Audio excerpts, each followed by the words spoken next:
right, so this is part 2 of the 1987 300ZX rebuild, restoration, whatever you want to call it. Little backstory. I made part 1 a couple months ago. I got this thing in June of this year, 2021, for $100. It had been sitting for 11 years, abandoned. The owner had moved away and they basically just left the car. And they never came back for it, and then somebody bought the property and they sold it to us for $100. So I'm just gonna go ahead and hop in into this video and show you guys. Hopefully I'll try to show you guys everything that I've done. Really, I don't think I can, because number one, I can't remember all the things I've done, and number two, if I did show you guys all the things that I've done, it would take hours and hours. I've done so much to this vehicle. It's amazing. I've been putting a lot of time and money into this vehicle to try and get it to where it is today. So let's go ahead and start on the exterior here. The paint, I restored the paint the best I can with basically just an orbital buffer and some compound, and you can see it actually turned out super good all the way around. This vehicle is just, the paint is excellent. I believe this is the original paint from 1987, and it's in just excellent condition. Where the paint is there, it's good. However, in some places, well, there is no sheet metal and of course no paint, so there's that. The rust situation on this vehicle is, I'm finding more rust as I keep going on. However, it ain't too bad. I have fixed a lot of it so far. It's all fixable. Anyways, the paint just all around is in exceptional condition. It's really amazing. Over here, unfortunately, there's some dents here, and I actually used my I think it's made by Eastwood, a dent puller. Basically you glue on the little things and then you pull it out, and it actually managed to pull off the paint in a couple places here, which absolutely sucks.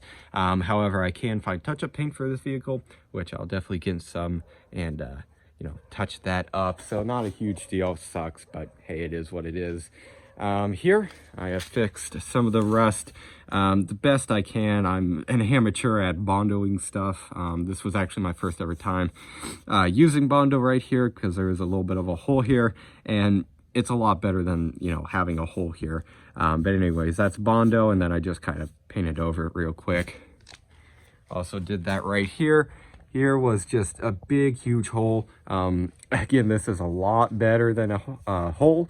However, it still is not perfect. That's just Bondo there, and then I reinforced it back there with some metal. What else? I got on the side skirt on the, I think the passenger side. It was in the back of the vehicle. I got that on. I think I showed that in part 1, maybe. I also got the mud flaps on. These were actually in the vehicle. I completely forgot about them, and then one day I was just like, wait, this thing has mud flaps, and I put them on.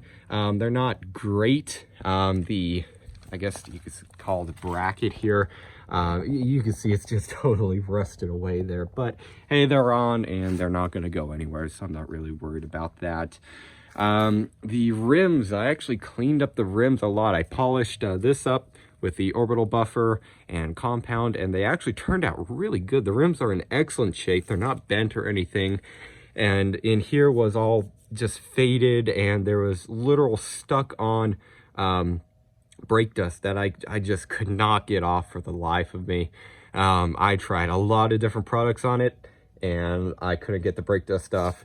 So what I ended up doing is, on all 4 rims, I masked off the chrome here, and I actually painted in here. It took about 45 minutes each rim of just masking, but it turned out really good overall. It's a lot better than what was there. The tires, they're in bad shape. They're all from 2001, right around there, and they have excellent tread, but they are cracked up, they're dry rotted. Absolutely sucks. I mean, they're great tires, but they're shot. They're not safe at all to drive on, and apparently this one has a small leak in it. This one goes flat in about a week, it seems to be. So there's that. You can see again, paint over here is just very, very good. That was like that when I got the car. I don't know what happened there. This was cracked up when I got the car. Windshield was cracked when I got the car. However, this thing was stained up big time with water stains. Couldn't get the water stains off no matter what I tried, but I actually then tried the orbital buffer and compound, and it actually took the water spots off the windshield and left it way better than what it was. T-tops, they are in good shape. They only leak slightly, but overall they are in very nice shape. You can see the other one over there, and the roof, I mean, the paint on this thing, I can't express this enough. The paint is just, I don't know how it's so good with it being this old. K&N sticker back here, I'll get into that in a little bit. I painted the wiper arms back here and also up front. They're all faded and they looked horrible. Painted those. I got the reverse lights working. It ended up actually just being the switch under there. The switch, the contacts on it were kind of screwed up. The actual connector was like missing and somebody put little spade terminals on there. Basically, I fixed it and now the reverse lights work. I put LEDs in there for the reverse lights. I think that's really about it for back here for now. Going to go up front again. You can see the rims turned out quite well. Man, what else for the exterior? There's so much stuff that I've done here. I just can't remember it all. Here's one thing. I actually painted these turn signal lenses here with some like lens tint.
Starting up front here on the underneath, I actually got the little panel here, the undercover panel, whatever you want to call it.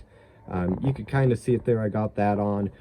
That was in the back of the vehicle, and I actually kind of fixed it because there's a giant hole in the thing. I fixed that with some tape, and I put it on, and it's going to hold forever. Up here, suspension, haven't really done a whole lot. However, yesterday I actually took off the brake calipers and I painted them because they were terribly rusty. They looked horrible, so I painted them and they turned out fantastic. I've done that actually all around on all the calipers. I painted all of them and they turned out very good. I believe the hose on this side is actually leaking, unfortunately. It could have been residue from yesterday from when it was leaking, from when I had the line off, or it might actually be leaking as we speak. I'm really not sure. I'll have to take a closer look at it. I need to find the little clips there for where the brake line attaches to the strut. They're actually missing on both sides and they're held on with a zip tie. That's good. Anyways, there's that. Really, suspension overall on the entire vehicle is actually pretty solid. All the bushings are in pretty good shape, and a bunch of stuff have gone on in the rear end of the thing. I'll get to that in a minute. Anyways, over here is pretty much the same story on the other side over there. All right, so this is kind of the middle of the vehicle on the driver's side here. Some things that I've done, I have actually taken out the entire rear subframe because the bushings here were completely shot and it was causing quite the clunk. At first I was kind of thinking maybe it was the differential that was clunking, something bad like that. And I thought, Well, the subframe bushings, you know, they're a common thing to go out on these vehicles. Let's go and take a look at them. And sure enough, they were absolutely shot. So I took about a month and I took out the entire rear end of this thing, painted a bunch of things, and I also fixed the giant rust hole that was here. This is just a reinforcement bracket here, but it's important in case those, in case that stud right there fails or in case the bushings fail. And so I patched that up because there's a giant hole there. So I cut it out and I welded in new metal, and that turned out pretty good. Also fixed some, you know, a little bit of rust on the, you could call it the unibody frame rail there. And then also, of course, painted the sway bar right there. Turned out good. Sway bar bushings, they were actually already polyurethane, and they're in great condition, of course, because they're polyurethane. They'll never wear out. Same thing for the subframe bushings back here. I replaced those with polyurethane, and the funny thing is, the vehicle, when I got it, actually had a box of polyurethane bushings in it, and they are actually the subframe bushings. So I didn't even have to buy these. They were actually already in the vehicle, which was really handy, really nice. What else back here? I painted the differential, painted that black. Turned out, of course, fantastic. And you can see just a whole bunch of things back here that I painted. Really, it turned out quite well overall. However, I do notice I still actually have a little bit of a clunk coming from back here, which I'm not sure. It's either one of two things. It's either the differential or it's the transmission mount. I'm probably, when I get the title for this thing, I'm going to get the transmission mount and put that in. It's only going to help it. It's not going to hurt it, and it might fix the clunk. If not, then it's the differential, and I don't know if I'm ever going to fix that. The clunk ain't that bad, so I'm not really sure. I'll have to think about that. Also got the new lower control arms, bushings in there. Those are polyurethane. I don't think you can see that on screen, but they are now polyurethane. Actually, you kind of see a little bit of red coming from right there. So let's go and get off the ground here. Those have new bushings, and you can see them off of right here. Of course, it's in good condition. This thing still has a cat and everything, and it's not leaking or anything. I painted the shocks, which those actually need replacement. They're not working very well, so I need new shocks back here because it's very bouncy when you ride up and down the road. Also painted the springs. I painted that. And you might be able to kind of see it there. I painted the brake caliper black, and again, it turned out very good. Let's go and talk about getting this thing running, which I'm actually going to stand up for that. Actually, you know what? Let's go and pop the hood and then talk about what I had to do to get this thing running. All right, so now let's go over what I had to do to get this thing running. Number one, I had to replace the fuel pump. The fuel pump was not working. I also had to, of course, take out the tank to replace that fuel pump. And while I was in there, I completely cleaned the tank and also coated it because the thing was super rusty. So I removed all the rust and coated it. So that's really all I had to do to the fuel system to get it working. I also replaced the fuel filter, of course, and really that was about it. Also replaced this line just because I had some laying around, so I did it for good measure. I also had to replace the crank angle sensor.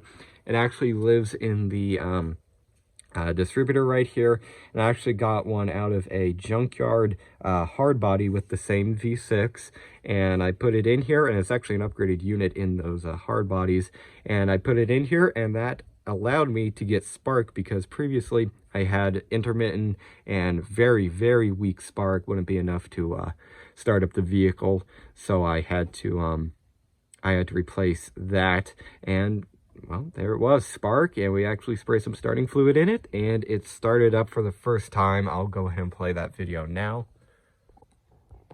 So there it was, starting up for the first time. Pretty cool, and it actually ran very well. The amount of things I've done under this hood, too many things to list. Number one, just a K&N air filter right there. I did the AC delete because the AC actually would work However, the clutch here is actually totally seized up and it would actually start smoking. However, it would try and kick on, which means that this thing still has a charge in it, which is absolutely crazy. So if you just replace this compressor here and then recharge the system, you would actually have functioning AC, which is absolutely crazy for a vehicle that's been sitting for 11 years. I replaced the spark plug wires. I do have new spark plugs. I just need to put them in. I replaced the coil. I replaced, I completely forget what this dang thing is called now, but I replaced that. This is actually an upgraded unit. Cleaned the MAF sensor, painted the fan clutch right there because I had to take it off in order to get this new belt on because it actually snapped. So I need to replace that, of course. And you can see it is on. Replaced this connector here for the throttle position sensor, and that actually made quite a big difference, a noticeable difference. The one that I had on here was actually super corroded. Replaced that and it actually works a lot better now. Replaced many vacuum lines all over here. You can see just a couple here, which actually made, again, quite a big difference. This line right here going from the intake tube to the, I believe this is the idle up solenoid. I replaced that line there because it was totally cracked on mine and it was causing a huge vacuum leak. So replaced that, painted that cover right there, turned out excellent. Cooling system, really didn't have to do anything to the cooling system, it just worked. There was nice green coolant in the thing when I got it, so that was a huge plus. Replaced the power steering fluid, got a new battery, of course, replaced the terminal, added a ground right there. Cleaned up just a whole bunch of stuff under here, cleaned many connectors, and well, I'm trying to think of anything else. Checked out the timing belt just to see the condition of it, and it's actually a I believe a CarQuest brand timing belt, but it is in good condition. It's not cracked or anything, so I'm happy to see that. What else? I think that's really about it that I could list off the top of my head that I've done under here. Yeah, there it is. All right, on the interior here, many things have happened. Number one, I have detailed the entire interior. There is no more mold finally. That was a huge issue when I got this thing. Everything was moldy, absolutely nasty. And I think I found a total of 10 mice nests in this vehicle. Yeah, they're all gone now. This vehicle is completely mice nest free. The power windows do in fact work, and they work well. I had to fix that switch there for them to start working reliably. Completely clean the carpet with the extractor. It's a little bit dirty now since I've been, actually kind of using this thing. Clean the seats, of course, with the extractor. Just going to get in here. Up here on this metal part of the dash, you kind of see it right there. That was all rusty when I first got this thing, and now it is actually well, not rusty. It's all nice and painted. Steering wheel is in decent shape except for that right there. Cluster, you can see I put 54 miles on the thing. That's just from driving it around the neighborhood, taking on little test drives, just to make sure it's all solid. Odometer does of course work, 219,000 miles. Yeah, quite a high mileage vehicle. Radio works, had to kind of fiddle with that. The wiring behind there was absolutely it was janky. So I took that all apart and I actually soldered and heat shrink the wires, so now it's reliable and it ain't gonna catch fire. Also the clock didn't work when I got the thing, and I found out that the wires were actually completely cut to it. Basically this radio here was actually getting power from the clock. It's just a mess behind there, or at least it was. I got the radio working now reliably, and I also have the clock working reliably too. It's been like a month and a half, and of course I've had no issues with it because it was fixed properly. Down here, not a whole lot has gone on. You can see it is the 5-speed manual. Mirror controls, those do work. In here in the glove box, well, nothing has gone on. Just have a bunch of stuff down in there.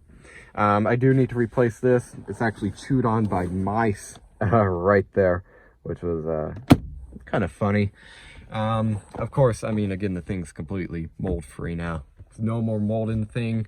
I reupholstered the headliner, upgraded that to LED, which this little cover has a hole in it. Those things are expensive. That cover, I found one for, I think, 30 bucks, brand new.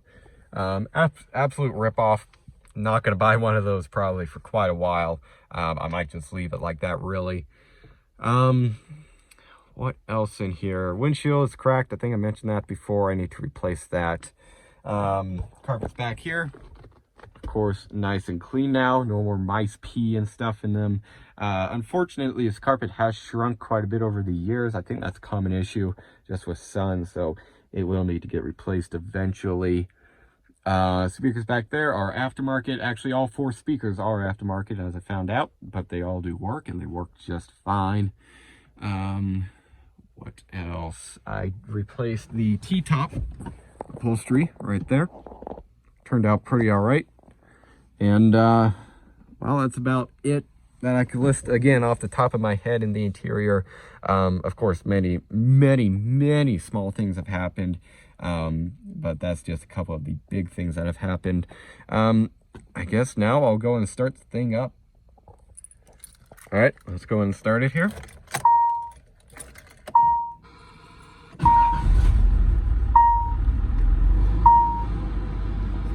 Turn down the radio right here. And here it is running. You can see we have no warning lights other than the seatbelt, or actually no, that's the door open light. Yeah, there it is. Overall, really, this thing is quite solid. Make sure it's in neutral there. Unfortunately, the parking brake does absolutely nothing. The lines were just totally rusted, and so I just decided to take them off since it was doing nothing anyways. There's that. The only real issues that I have with the drivetrain, sometimes the thing likes to smoke quite a bit. And I don't think it's head gasket, because the thing has never overheated. It's not losing oil. It's not losing coolant. Instead, I think it's actually valve seals from what I could tell. I've talked to a couple mechanics and they all think it's valve seals. So I'm gonna have to do valve seals sometime soon on this thing. But as you can see, good oil pressure. It is charging. Clutch is solid. The transmission is very good. I've had no issues with the transmission at all. Seems to be very strong, really. You can see here, thing runs just fine. I've really had no issues with it running in the past 54 miles. Gas gauge does not work. That's because the level sensor was totally rusted when I took it out, so I'll need to get a new one of those. So that's just not working right now. You can see here the clock, it is working, and it is in fact accurate.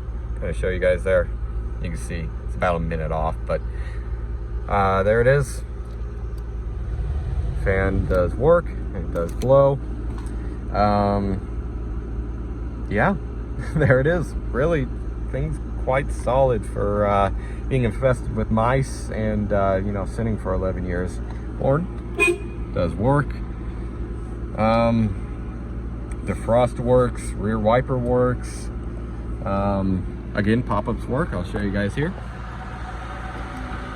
You can see. And they work well.